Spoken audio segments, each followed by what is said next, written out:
welcome back to my channel chemistry tutorial.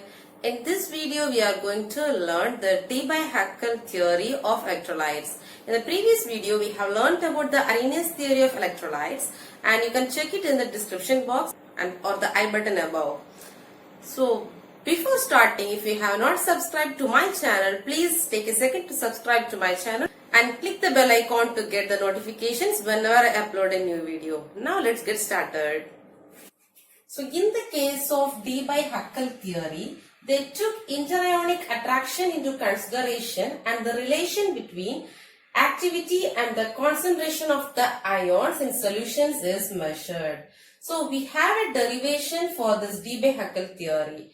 So let us consider psi as the electric potential. That is, the electric potential is defined as the work done in bringing a unit charge from infinity to a particular point. Suppose you consider a particular charge, it is at infinite distance. The work done in bringing this charge to the desired position we need. So the work done in bringing this charge from infinity to this particular position is called electric potential. Now let us consider two ions Z plus and Z minus carrying the charge epsilon. So in the case of this, work done by a positive ion is Z plus epsilon psi and the work done by a negative ion is given as Z minus epsilon psi.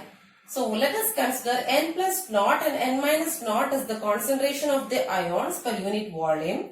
Then according to the Maxwell-Boltzmann equation for calculating the population of a particular state. So N plus or the number of positive ions is given by N naught plus. This is the concentration per unit volume.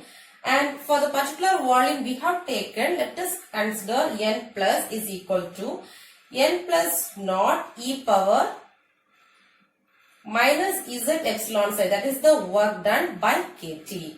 And for the negative ion, that is anion, N minus is equal to N minus naught e power the same minus Z epsilon psi by kT. So here the N plus and N minus are the number of positive and negative ions. Okay friends, we are going to calculate the density of electricity rho E. So to find the density of electricity, we have to calculate the excess of electricity created by the positive and the negative ions. So that is given in this equation, that is excess of positive or negative electricity per unit volume. So the electricity is given by N plus Z plus into the electric potential. So this is the number of ions and the valency and the electric potential of the positive ion and the negative ion. So the difference gives the excess of the electricity. So that is called rho E, that is the density of electricity. So we know this N plus and N minus, the previous, before this we learned the equation for N plus using Maxwell-Boltzmann law, and substituting that equation here we get N plus naught e power minus Z epsilon psi by kT into Z plus epsilon, and same way for N minus we are substituting this value. So for univalent electrolyte, this Z plus and Z minus, that is the valency, that is univalent. So Z plus and Z minus become 1 and N plus naught and N minus naught becomes N. Both are equal. So we take it as common N. So if you are substituting N here, we have this N and epsilon common. So we take it outside. And for the value of Z plus and Z minus, we apply 1. So here we have e power minus epsilon psi by kT minus e power minus epsilon psi by kT. So this is the fourth equation. And we are neglecting the higher powers. So this power will come to the normal position and rho E is equal to N epsilon E psi by kT. So this is equal to N epsilon square psi by kT, or K is Boltzmann's constant.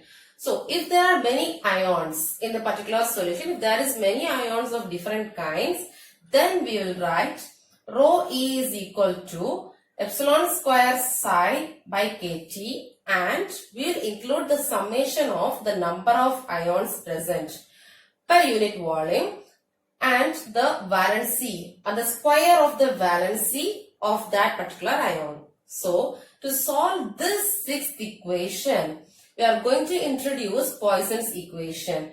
So the Poisson's equation you may have learnt in quantum chemistry. So writing the Poisson's equation, we get dou square psi by dou x square plus dou square psi by dou y square plus dou square psi by dou z square is equal to minus 4 pi rho e by d. And it is a relation between the psi electric potential and the density of electricity rho e. And we are converting this into polar coordinates. We have r, theta and phi. So in this case, the theta and phi becomes 0, and so we have only this r coordinate. So while we are writing that, 1 by r square into dou by dou r into r square into dou psi by dou r is equal to this 4 pi rho e by d, where d is the dielectric constant. So now we are going to substitute the value of rho e from the 6th equation in the 8th equation. That is the polar coordinates equation. So 1 by r square into dou by dou r into r square dou psi by dou r is equal to minus 4 pi rho e by d. So this is the 8th equation we know. For convenience, I wrote this 8th equation again. And in this 8th equation, we have to write the value of rho e. So the value of rho e is minus epsilon square psi by kt sigma ni zi square. So in the place of rho e, we are going to substitute this value of rho e, that is the density of electricity. So 4 pi epsilon square psi, this minus and this minus become plus here, and by kt sigma ni zi square. So this becomes the 9th equation. So we are going to take all the other terms except psi together as k square. So the next equation becomes 1 by r square dou by dou r square dou psi by dou r is equal to k square psi. So this is the 10th equation. K is 4 pi epsilon by bkt sigma ni zi square the whole power 1 by 2, or you can write it as root also. So let us consider this as the 11th equation. The general solution of equation 10 is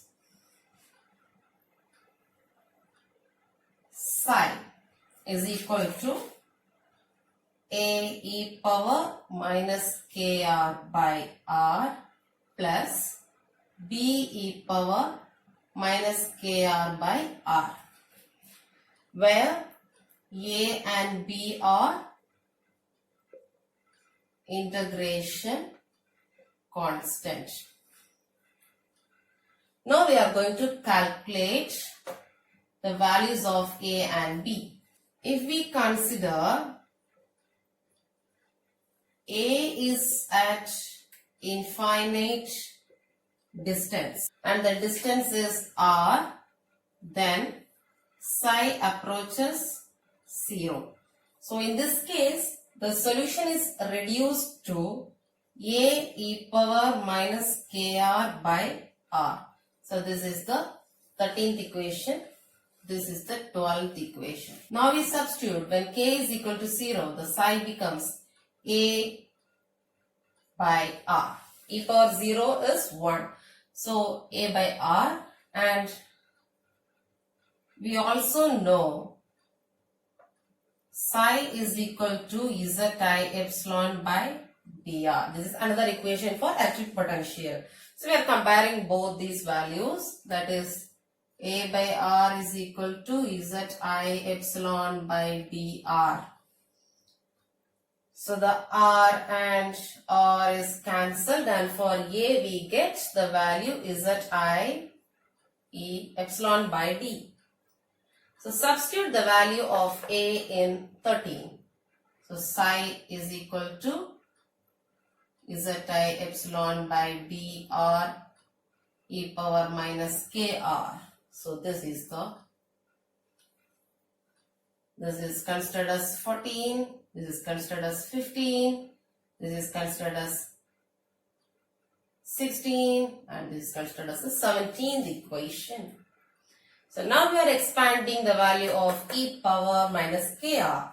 That is, psi is equal to Zi epsilon by BR into, we are expanding this e power minus KR, 1 minus KR plus K square R square by 2 factorial and so on.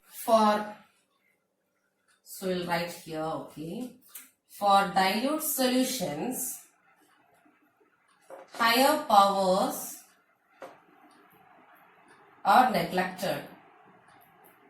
Okay, understood? For dilute solutions, higher powers are neglected. That is, all the powers after this, all the solutions after this are neglected. Only we take 1 minus KR. Okay. So if we take so, psi becomes Zi epsilon by BR multiply with 1 and then with KR. So minus Zi epsilon K by D, because the R and the R gets cancelled. So this is the final solution. This is the potential of ion and this is the potential of ionic atmosphere. So what is ionic atmosphere? We will learn in the Debye Huckel Onsager theory, and in this case let us learn the derivation first. As I said before, we are going to calculate a relation between the electric potential and the concentration of ions. So here we are going to calculate the energy of a charged body. So energy has a equation. So E is equal to half into Zi epsilon, that is the charge, valency and the charge, into potential. In the previous equation we had this value. So Zi epsilon K by D. Right? So this becomes the, for 1 gram, EI is equal to minus Zi square epsilon square K by 2D. And for 1 gram equivalent, we are adding the Avogadro number N also. So this is the 21st equation. And we know the chemical potential. Still now we have learned the electric potential. So that we'll get the activity relationship. Okay. So the chemical potential delta mu is given as RT log F. Let us take it as mu I and Fi. And here Fi is the activity coefficient. We have AI as activity and Fi is the activity coefficient in this particular chemical potential equation. So now we are going to equate both of them. So here it becomes the RT will go down here. So log Fi is equal to minus N Zi square epsilon square K by 2 dRT. This is the 23rd equation. So we will be using this equation in the next step. So note this equation, students. Now we will move on to the Debye Huckel limiting law. Okay. So we are going to use many equations I said before. Please keep the note of all the numbers of equations I told you. We had the value of K in equation 11 as K is equal to 4 pi epsilon square sigma Ni Zi square by dKt the whole power 1 by 2. So, let us take this equation as 24 for our convenience. And now replace this Ni with concentration term Ci. So, we'll write, instead of Ni, we'll write Cin by 1000. Okay. So, K is equal to, so next let us consider for the Boltzmann's equation K is equal to R by N. We know this relation. We have studied in the lower classes. So, we are going to substitute this value for K here. 1 by 2. We are going to do one more adjustment. Half Ci Zi square can be written as mu. So, we are going to rearrange this. So, if we have to take 1 by 2 here, we have to multiply both the numerator and denominator by 2. So, let us consider we have 2 by 2 here. Let us write here. We also have 2 by 2 so that the value will not change. Now, we are going to take half Ci Zi square out. So, the 4 into 2 is 8 pi epsilon square n square by 1000 dRt. And here we get half Ci Zi square. So, instead of this, we can write it as mu. That is, mu is equal to half Ci Zi square. So, this equation becomes 25. This is for your understanding. Substitute the value of 25 in the equation 23. That is, substitute the value of the K in the equation log Fi. That is the activity coefficient equation. So that we get minus log EFi is equal to n epsilon square Zi square by 2 dRt into 8 pi epsilon square n square by 1000 dRt mu into 1 by 2. So, this becomes the 26th equation. We are going to solve this equation. So, substitute the values of n, epsilon, pi, r and all the constant values. And finally, we are getting the equation. This is equation number 27. To simplify this equation again, and that will be the Debye Huckel limiting law. At this condition, D has a definite value. For any binary electrolytes, mostly we say this is the Debye Huckel limiting law and both are Debye Huckel limiting laws. So let us number this as 28 and this is 29. So that's a verification with the help of a diagram, that is a graph. That is, we are going to, here you are going to plot the values of log F minus log F and root mu along the X and here Y. So, you get some straight lines. So, what's the first line meant for? So, the first line is univalent electrolyte. As I said before, finally we got a relation between the activity coefficient and the concentration. That is, mu is half Ci into Zi, that is nothing but the concentration. So we got a relation between the activity coefficient and the concentration of the ions, and we get a straight line. So this equation or the Debye Huckel limiting law is verified. So finally our Debye Huckel limiting law is also verified. Okay friends, that's all for today's video. I hope this video is useful for you. So if you find this video useful, please drop a thumbs up and also share to all your friends and all the chemistry members in and around you. And don't forget to subscribe to our channel Chemistry Tutorial. See you all in the next video. Until then, bye. Take care. Thank you.